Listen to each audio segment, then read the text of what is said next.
Hey Nikolai, it's Florian, online tennis instruction, going to review your serve now. I'm going to let it run through here so we can take a look. And you actually have two slightly different serves. This one here where you keep your feet on the ground, and then you have this one here where you're jumping a lot.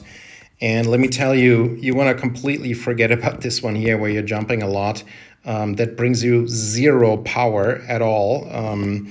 80% of the power on the serve comes from the correct arm action. The legs are the icing on the cake. Okay, you need to move the segments of the kinetic chain in the correct order, and that is all about getting the arm action right. That's the highest priority, okay? I can serve 100 miles an hour on my knees, or 160, 165 kilometers per hour while on my knees without utilizing the legs at all. So it's going to be all about mastering the arm action, okay? Now, you have some fundamentals to work on, okay? The key thing, the key movement, we call the right to left movement, okay? The racket needs to travel from the tip of the racket, right to left over your head like this, in this manner, racket drop, and then to contact, okay? This would be tracing the tip of the racket. Now, you go back here, okay, and then from here you go back to front instead of right to left. Okay, this is back to front instead of right to left, and you know, as a result, you don't get into a very good racket drop. Okay, now your arm is relatively deep, which is good. That tells me you're athletic and flexible, okay, because you're coming in at a bad angle from this bad motion, but you're still getting into a relatively deep position here. But you are way over here, okay? To really pre-stretch the muscles in the arm, you want to get here, and eventually you're going to be here. This is a pro-level racket drop, and then the elbow is going to lead a little bit more, okay? But first things first, okay?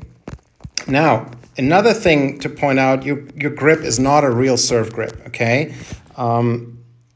The index knuckle here, I would say, is on bevel 2.5 is my guess, which, you know, is not crazy forehand grip. It's like, you know, 2 is a continental grip, but your heel pad, the bottom part of your hand, I'll show you in a second, is, and that's, you know, that's this part here, is very much on a forehand grip.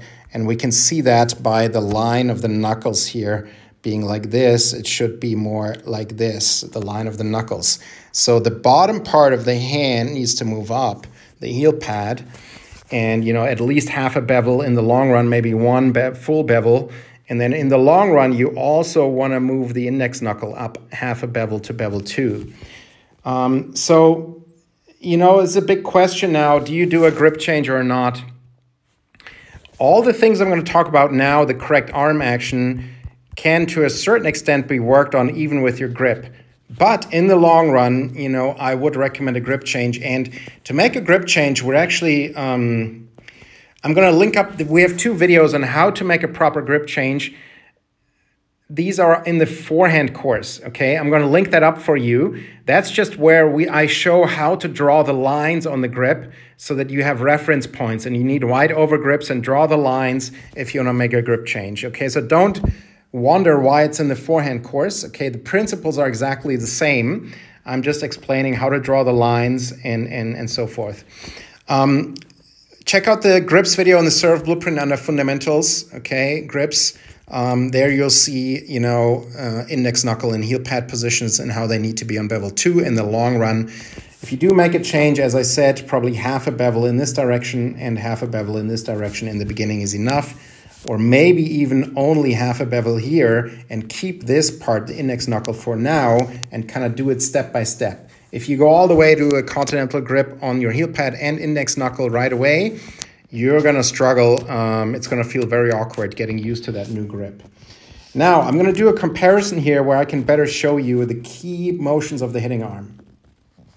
Okay, at the top, you see OTI Master Instructor Greg Lesser. He has a massive serve, a bomb of a serve. Okay, great technique.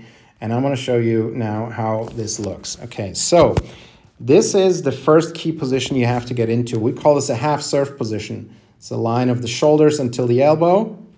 forearm, and then the racket pointing to the right in this direction, okay?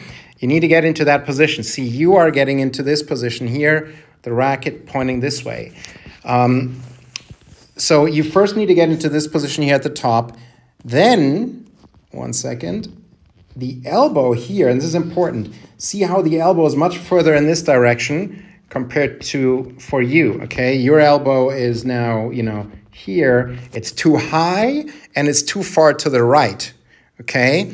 Whereas Greg's elbow really sticks out in this direction a little bit. That's important, and it stays here now. Look at this, the elbow stays there as he bends the arm at the elbow and goes right to left. This movement here you need to learn, okay? This is the key movement to learn.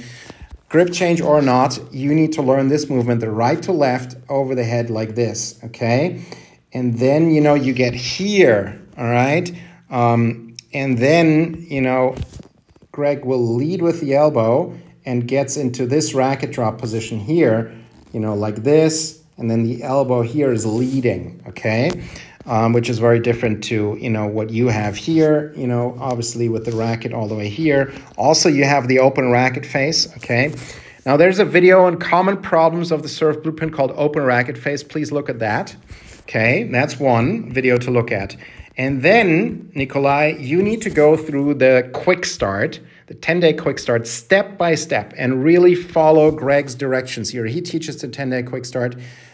You start in the half position. You're going to start in this position a lot, okay, to practice this. You start here. The whole motion begins here when you practice, and then you start by bending the arm at the elbow and moving the racket right to left over your head, okay? Very important. So you need to, you know, you need to get into here, position here. Arm needs to be like this, and racket needs to be like this. And then you start by bending the arm at the elbow. All great servers do this, okay? And the goal is to get into a good racket drop, all right? And Greg explains this in detail with the 10-day quick start, all right? So your problems are open racket face and not going right to left over your head properly. You need to learn that right to left movement, and you need to follow the progressions. Please trust me, it only works if you try to do it while standing here and serving into the service box. It is not going to work. You're not going to change your technique. You have to do shadow swings at home every day, 5 to 10 minutes. You can hit a foam ball at home, but this wall here is perfect, okay? You stand here on that side, you hit against the wall because then you don't care where the ball goes. Or you stand here, you hit it down the line over the net. You start in the half serve position. You start in this position. And then you really work on that step by step. You can also do a dummy toss first where you toss the ball up and then you do a shadow swing and you don't hit that ball. There's a PDF under bonus called Fixing Stubborn Serve Problems. Please print that out, read that, and follow that step by step. And following the process, step 1 is understanding the concepts here. I've shown you the concepts now. And step 2 is practicing the right way, okay? And that's explained really in detail in the PDF under bonus called Fixing Stubborn Serve Problems, all right? So you have to make a slight grip change in the long run. You have to learn to move the racket right to left over your head properly so that you can get into a good racket drop, which is here and not over here. That puts the muscles around the shoulder on pre-stretch, stores the energy, and then continue to serve like this without jumping while you work on this, okay? Forget about the legs and the jumping. You know, what you're doing here is just fine, and you just focus on the arm action, the slight grip change, and so forth. All right? And then let me know how it goes. You can send me an email if you have questions. And what I would recommend, you know, these are bigger changes to your serve. What I would recommend is the next video review. You know, you are eligible for the next review after the trial is over. If you remain a member for the next month, then right away in a couple of weeks, you can do the next review. And you're probably going to need a couple of reviews to really fix this because there is, you know, a lot of things going on here that you need to fix. So this is not the super quick fix that we can sometimes do. This requires, you know, requires work. And if you have to play matches, Nikolai, what I recommend is, you know, try to avoid matches for the next few weeks if you can.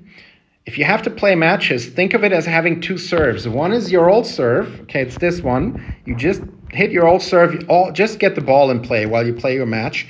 And when you practice, you build a completely new serve. And in your mind, you keep those two separate for the first few weeks if you have to play matches. And then after you feel pretty good in practice with your new serve, then you can start to try it out in matches as well after a while, all right?